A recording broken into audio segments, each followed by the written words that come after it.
Hello students, how are you? Today we are going to start chapter 1, tracing changes through a thousand year, part 2.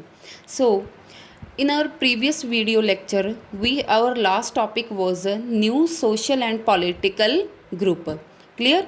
In which we have read about the Rajput, clear, about their qualities, and Marathas, Sikh, that different social group came over सब continent. ठीक है, here I use the term सब continent. मुझे लगता है मैंने पहले आपको सब कॉन्टिनेंट का मतलब नहीं बताया होगा. तो सपोज दिस इज़ इंडिया. ठीक है, देख लो ऐसा बना हुआ है. तो पहले वाले टाइम में जो एरिया पाकिस्तान का था या अफ़गानिस्तान का था, नेपाल, भूटान, जो भी एरिया था, इस सभी को मिला के इसको क्या बोला जाता था, एक टर्म यूज़ होती थी. That term is known as Indian subcontinent. Clear?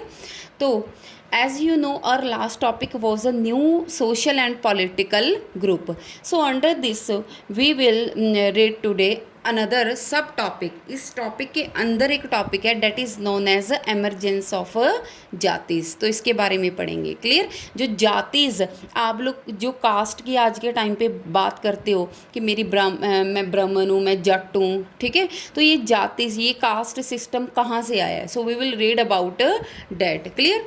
So at that time these people clear the forest. जो जंगलों में लोग रहते थे उन्होंने, क्योंकि धीरे धीरे टाइम पीरियड, हम चेंज की बात कर रहे हैं यहाँ पे, हमारा टॉपिक ही चेंज से रिलेटेड है. ठीक है, दे क्लियर द फॉरेस्ट. इन्होंने जंगल साफ़ किए. Change in the habitat of the forest dwellers. अब जो फॉरेस्ट ड्वेलर्स कौन है? People who are living in the forest. Clear? तो अब जो जंगलों में लोग रहते थे, इनके हैबिटेट में भी चेंज आया है, इनके रहने वाली जगह में भी चेंज आया है. यहाँ पे चेंज कैसे आया है? They started tilling the land and become the pageant.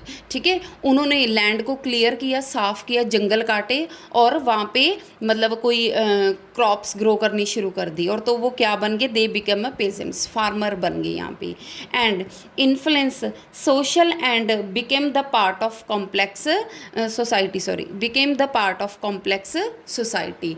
अब इन्होंने धीरे धीरे यहाँ पे पेजेंट्स बन गए हैं, एग्रीकल्चर करनी शुरू कर दी है. ठीक है, they started to rearing cattles.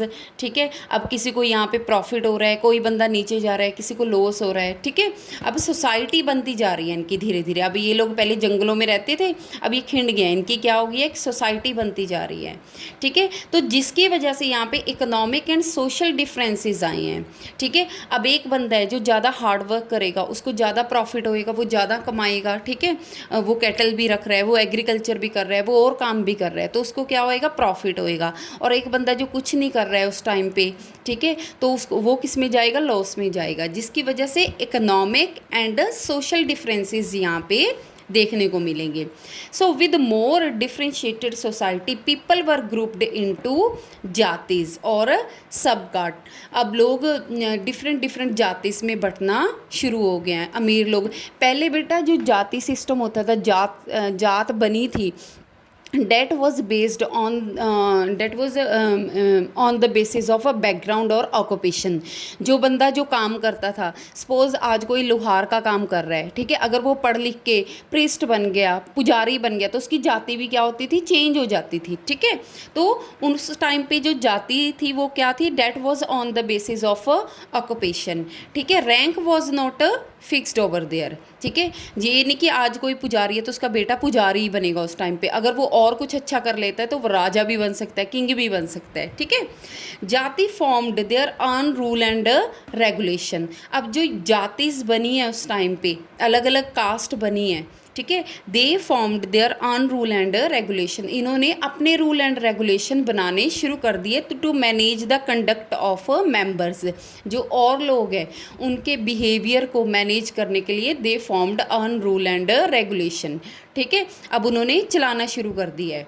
ठीक है, and so this is known as a jati panchayat. ठीक है, असेंबली ऑफ एल्डर। एल्डर यहाँ पे क्या है कि जो उस टाइम पे बुजुर्ग लोग थे, बूढ़े लोग थे, उनकी जो असेंबली थी that is known as a jati panchayat, जो क्या करती थी, जो और सोसाइटी में लोग रह रहे हैं, ठीक है, इनके लिए रूल एंड रेगुलेशन फ्रेम करेगी और इनके बिहेवियर को इम्प्रूव करेगी ताकि सोसाइटी में क्या हो, कुछ गलत ना हो। ठीक है, सो जाति से आपको पता चल गई कि पहले ये लोग फॉरेस्ट में रह रहे हैं, फॉरेस्ट से इन्होंने लैंड कल्टीवेशन का काम शुरू कर दिया। ठीक है, तो कल्टीवेशन का काम शुरू कर दिया तो लोगों ने अलग अलग काम करने शुरू कर दिए, जिसकी वजह से डिफरेंट डिफरेंट जातिस बन गई। जातिस को कंट्रोल, इन लोगों को सभी को कंट्रोल करने के लिए दे made a jati panchayat, that was the assembly of elders. ठीक है, and our next topic is in this video lecture region and empire।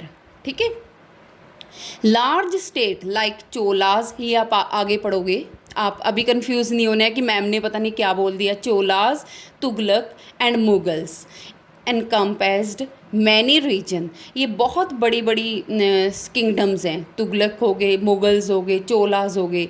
जैसे आपने मौर्य एम्पायर पढ़ा था, ठीक है, चंद्रगुप्त मौर्य के बारे में पढ़ा था, गुप्ता एम्पायर पढ़ा था, वर्धना एम्पायर पढ़ा था। तो ये वाले टॉपिक आपके आगे चैप्टर्स में आएंगे। ठीक है, तो कंफ्यूज नहीं होना।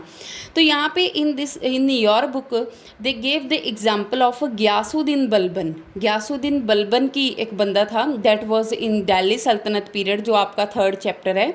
ठीक है, उसके बारे में यहाँ पे एग्जाम्पल दी है कि इसका जो एम्पायर था काफ़ी लार्ज था। तो his empire expanded from Bengal to Afghanistan. अब यहाँ पे बंगाल है, ठीक है, सॉरी यहाँ पे बंगाल है, तो यहाँ से अफ़गानिस्तान का एरिया यहाँ है, पाकिस्तान क्रॉस करके। तो इसका जो एम्पायर था बलबन का, ये सारा यहाँ तक फैला हुआ था। ठीक है, तो उन्होंने उस टाइम पे प्रहस्ती लिखवाई। प्रहस्ती आपने देखा ही है, आपको पता है, in praise of a king, आपने 6th क्लास में ये पढ़ा है। ठीक है, प्रहस्ती क्या होती थी, मेटल प्लेट्स होती थी जिनके ऊपर राजे के बारे में अच्छा लिखा जाता था। ठीक है, कि राजे ने यहाँ पे ये लड़ाई लड़ी, उसमें ये वो जीत के लेके आया, या इतना जो है एरिया उसने बढ़ाया, यहाँ पे एक्सपेंड किया।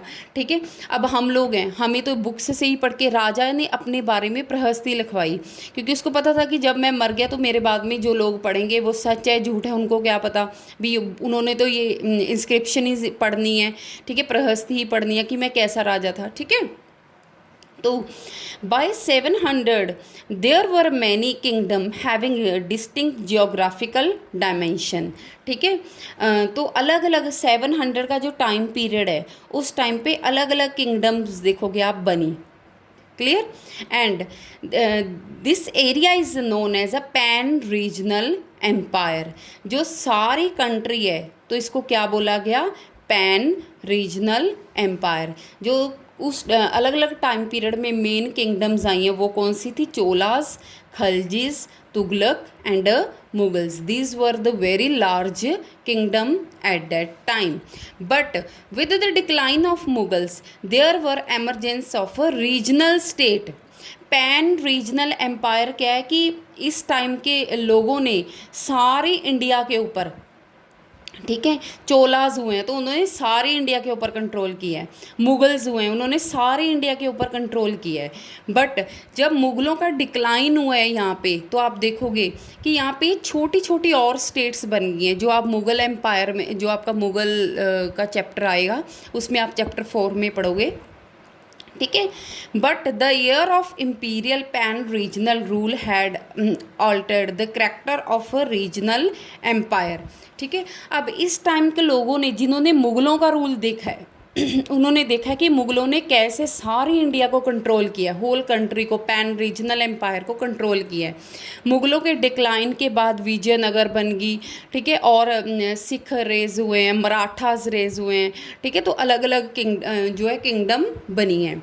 ठीक है, तो उन्होंने क्या किया है, इस पैन रीजनल एम्पायर में, इनके एडमिनिस्ट्रेशन में, इनकी गवर्नमेंट्स जो भी काम करने का तरीका है उसमें कुछ ऑल्टर्ड किए हैं, चेंजेस किए हैं।